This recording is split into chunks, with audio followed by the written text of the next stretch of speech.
اللهم صل على سيدنا محمد يا رب صل وسلم دائما ابدا على حبيبك.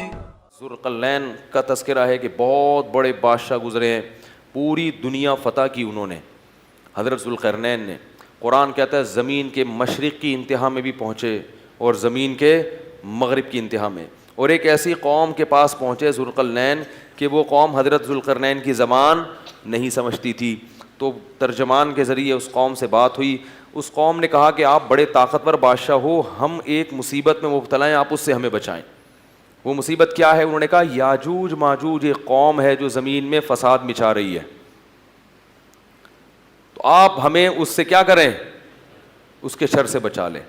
تو حضرت ذوالقرنین نے جو پہاڑوں کی وادیاں تھیں نا, ان کے درمیان لوہا اور سیسا گرم کر کے, بڑا مشکل کام ہے یہ پہاڑوں کو لوہے اور سیسے سے بند کرنا, اس قوم کو پیک کر دیا, سیل پیک, کہ یہ قوم اب قیامت تک نکل نہ سکے اور دنیا ان کے شر سے محفوظ رہے.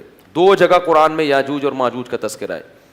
حدیث میں آتا ہے کہ وہ جو یاجوج اور ماجوج ہیں اتنی کثرت سے ہیں, وہ کیا کرتے ہیں, دیوار کو چاٹتے ہیں روزانہ ختم کرنے کے لیے, کہ یہ دیوار چاٹ چاٹ کے کیا کرو, ختم کرو. اور وہ جب ختم ہونے کے قریب رہتی ہے تو وہ کہتے ہیں اب ہم کل اس کو چاٹیں گے, اور انشاءاللہ نہیں کہتے. تو جب اگلا دن آتا ہے تو دیوار واپس اسی طرح ہو چکی ہوتی ہے. تو آپ صلی اللہ علیہ وسلم نے فرمایا قرب قیامت میں وہ یہ کہیں گے کہ انشاءاللہ اس دیوار کو ہم کل ختم کر دیں گے. تو جب انشاءاللہ کہیں گے کہ اللہ نے چاہا, کیونکہ وہ مسلمان نہیں ہے وہ قوم, جب اللہ نے چاہا کہیں گے تو وہ دیوار اگلے دن کیا ہو جائے گی, ختم. اور قرآن میں آتا ہے کہ پھر وہ زمین میں پھیل جائیں گے. وَتَرَكْنَا بَعْضَهُمْ يَوْمَئِذٍ يَمُوجُ فِي بَعْضٍ, اتنی کثرت سے زمین میں وہ بہت بڑی تعداد ہوگی ان کی, بہت بڑی تعداد. زمین میں ایسا فساد مچائیں گے کہ لوگوں کا جینا حرام کر دیں گے, گھس رہے ہوں گے ایک دوسرے کے اندر, اتنی کثرت سے ہوں گے. فرمایا, اور پھر حدیث میں آتا ہے, یہ تو قرآن میں ہے نا کہ اتنی کثرت سے ان کو چھوڑ دیا جائے گا.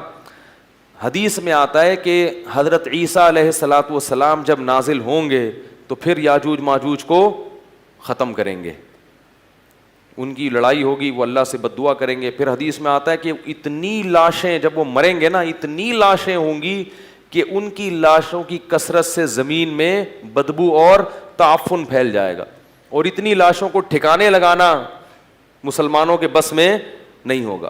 پھر حضرت عیسیٰ علیہ السلام اللہ سے دعا کریں گے, بارشیں برسیں گی, سیلاب آئیں گے جن میں ان کی لاشیں بہہ بہہ کے ٹھکانے لگیں گی. تو پھر اس کے بعد دنیا سے کفر کا خاتمہ ہو جائے گا.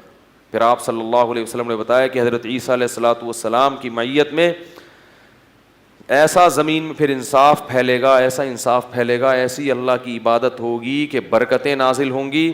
ایک انگور کا دانہ اتنا بڑا پیدا ہوگا کہ لوگ اس کو سیراب کر کے, ایک انگور کے دانے سے کئی کئی آدمی سیراب ہوں گے, اتنے بڑے بڑے انگور پیدا ہوں گے. کیونکہ جب تقویٰ ہوگا نا زمین میں تو برکتیں آسمان سے نازل ہوں گی, پھلوں کے سائز بڑھ جائیں گے, ان کے ذائقے بڑھ جائیں گے. ابھی تو دیکھو چھوٹے ہوتے جا رہے ہیں, پبلک بھی چھوٹی ہوتی جا رہی ہے, قد چھوٹے ہوتے جا رہے ہیں. وہ ٹھگنی سے ایک آدمی کی شادی ہوئی کسی چھوٹے قد کی عورت سے, بچے اتنے اتنے سے. اب وہ ماں بچوں کو کھلا رہی ہے, بڑے ہی نہیں ہو رہے, وہ ماں پہ گئے قد میں. تو وہ شوہر جل کے اپنی بیوی سے کہتا ہے یہ بڑے نہیں ہوں گے, ان کو جتنا کھلائے گی یہ اور چھوٹے ہو جائیں گے. کہتے ہیں ان کے ساتھ پودے لایا تھا, وہ بڑے ہو گئے اور یہ اتنے کے. یہ کوئی پرانے زمانے کا ہم نے کلپ سنا تھا. تو ہر چیز جو ہے نا اس کی برکت کیا ہو رہی ہے, ختم. اب آپ دیکھو, ہمیں یاد ہے بچپن میں جب روٹی پکتی تھی نا کچن میں, خوشبو آتی تھی دور تک. اب روٹی میں خوشبو ختم ہو گئی ہے, تو برکتیں ختم ہو رہی ہیں, ذائقے ختم ہو رہے ہیں. ہری مرچوں میں مرچیں نہیں ہیں, میں ہری مرچوں کا عاشق ہوں, میں کھانے میں ہری مرچ کے بغیر کھاتا نہیں ہوں, اور ایسے چباتا ہوں ایسے ایسے کر کے. مجھے لوگ دیکھتے ہیں, ایک دفعہ میں ہوٹل میں گیا تو میں نے کہا ہری مرچیں لے آؤ. وہ مذاق سمجھتے ہیں, وہ ایک اٹھا کے لے آتا, میں کہتا بھائی ہری مرچیں لے کر آؤ یار. اس نے غصے میں نا پوری پلیٹ بھر کے لے آیا, تو میں کھا گیا. میں تو چاہ ہی رہا تھا کہ پلیٹ بھر کے لے کر آؤں, تو حیران ہو رہا ہے یار, یہ تو میں سمجھتا تھا کہ مذاق کر رہا ہے. تو لیکن اب ہری مرچوں میں ذائقہ, 6-7 چبا جاؤ, اس کے بعد کوئی ایک آدھ نکلتی ہے. ہر چیز میں ذائقہ کیا ہو رہا ہے, اس کا گناہوں سے بھی بڑا گہرا تعلق ہے. کچھ تو یہ کھاد واد کے اثرات ہیں, کچھ ہماری بدعمالیاں بھی ہیں. چیزوں کے ذائقے کیا ہو رہے ہیں, ختم ہو رہے ہیں.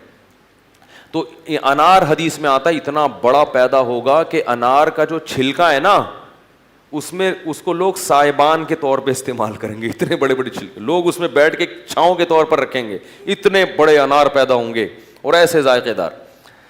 تو یہ کچھ علامات تھیں جو اللہ تعالیٰ نے قرآن مجید میں بیان کی. اس پر پھر کبھی بیان کریں گے علامات قیامت پر, قیامت کی علامات میں کیا کیا ہیں. تو یہ ایک مستقل ٹاپک ہے. اس میں لوگوں نے موضوع من گھڑت قصے بہت بنائے ہوئے ہیں, صحیح روایاتیں کم ہیں, اور جو موضوع من گھڑت کتابیں اور اپنی طرف سے قصے کہانیاں بنا کے, ورنہ یہ ایک مستقل ٹاپک ہے. قرآن و سنت میں اس پر بہت کچھ بیان کیا گیا ہے. تو خیر, اصحاب کہف کا یہ واقعہ تھا اور حضرت موسیٰ علیہ السلام کا یہ واقعہ. ہاں تو اچھا, یہ جو یاجوج ماجوج ہیں, بعض لوگ یہ اشکال کرتے ہیں کہ اب تک سائنسدانوں کو تو نظر آئے نہیں ہے. یہ زمین میں جو سیاح ہیں جو ان کو تو نظر آئے نہیں. سیٹلائٹ سیارے بھی ہو گئے. تو یاد رکھو, انسان نے یہ دعویٰ کرنا غلط ہے کہ زمین کا ایک ایک چپا دیکھ لیا. ایسا نہیں ہے, یہ دعویٰ ہی غلط ہے. گوگل میپ سے جب تک دیکھیں گے نہیں نا جا کے, اور دیکھنے میں آسان نہیں ہے, اور یہ بھی ممکن ہے کہ اللہ نے اس کو گوگل میپ سے چھپا دیا ہو, پردے میں رکھا ہو. وہ پیک بھی ہو گئے ہوں گے کہ وہ اوپر سے نظر نہیں آ رہے ہوں گے. اور بعض لوگ یہ کہتے ہیں کہ یہ چائنیز ہے نا, یہ یاجوج ماجوج ہیں. تو مجھے نہیں پتا, ممکن ہے, میری تحقیق نہیں ہے, کوئی بھروسہ نہیں ہے, کیونکہ یہ بھی پہاڑوں کے اندر ہے اور یہ بھی اتنے زیادہ ہیں کہ جب یہ آئیں گے نا چنگ چنگ پونگ پونگ کر کے پوری دنیا میں. لیکن بہرحال ایک قوم ہے, ہمارا اس پر ایمان ہے کہ وہ ایک قوم ہے جو قرب قیامت میں زمین میں پھیل جائے گی اور فساد مچائے گی, بہت زیادہ فساد مچائے گی. اللہ تعالیٰ ہمیں ان آیات پر ایمان رکھنے کی توفیق عطا فرمائے. سوال پوچھا, حضرت خضر علیہ السلام نے کیا آب حیات پیا تھا؟ اگر پیا تھا تو وہ زندہ ہوں گے کیونکہ سمندر کے کنارے سے ان کا کیا تعلق ہے؟ صوفیہ کرام یہ کہتے ہیں کہ حضرت خضر علیہ السلام زندہ ہیں, اور صوفیہ کو اس کے مشاہدے بھی ہوئے, لیکن اس پر قرآن و سنت میں کوئی دلیل نہیں ہے. سمجھ رہے ہو؟ تو قرآن میں یہی ہے کہ ہر آدمی نے مرنا ہے, صرف عیسیٰ علیہ السلام کی حیات کی دلیل ہے, باقی تمام پیغمبر دنیا سے چلے گئے, اور خضر علیہ السلام سے بھی بظاہر یہی ہے کہ دنیا سے چلے گئے ہوں گے. لیکن بہرحال بعض صوفیوں کو مشاہدہ ہوا ہے, وہ ان کی اپنی ذمہ داری ہے, تو کسی بزرگ کی توہین بہرحال جائز نہیں ہے. اللہ نے فرمایا کہ حضرت خضر علیہ السلام اگر ہیں تو وہ, ہمارے حضرت فرمایا کرتے تھے کہ حضرت خضر علیہ السلام مجھے ملے تو میں ان سے پوچھوں گا کہ آپ یہاں کیا کر رہے ہیں. ٹھیک ہے نا, آپ کو کہاں ہونا چاہیے؟ جہاد کے میدان میں ہونا چاہیے اس وقت. تو خیر اپنے اپنے ذوق ہیں, لیکن کوئی شرعی دلیل اس پر موجود نہیں ہے, کوئی روایت نہیں ہے اس پر. مفتی طارق مسعود صاحب کے بیانات سننے کے لیے youtube.com/مفتی طارق مسعود کو سبسکرائب کریں, اور اگر آپ لائیو ویڈیو کو کبھی بھی مس نہیں کرنا چاہتے ہیں تو سبسکرائب کرنے کے بعد بیل آئیکن پہ کلک کرنا مت بھولیں. جزاک اللہ.